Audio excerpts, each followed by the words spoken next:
নিঃস্ব অবস্থায় কী দোয়া করতে পারেন একজন মানুষ, এই দোয়াটা শিখে নেন, ইনশাআল্লাহ আপনার জীবনের সমস্ত সংকট কেটে যাবে ইনশাআল্লাহ।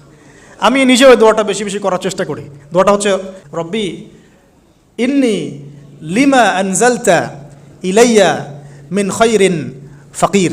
রব্বি ইন্নি লিমা আনজালতা ইলাইয়া মিন খায়রিন ফকির। আবার বলেন, রব্বি ইন্নি লিমা আনজালতা ইলাইয়া মিন খায়রিন ফকির। অর্থ হচ্ছে, হে আল্লাহ, তুমি তোমার পক্ষ থেকে আমার উপরে যে নেয়ামতগুলো দিবে, আমি এর জন্য ফকির হয়ে বসে আছি আল্লাহ।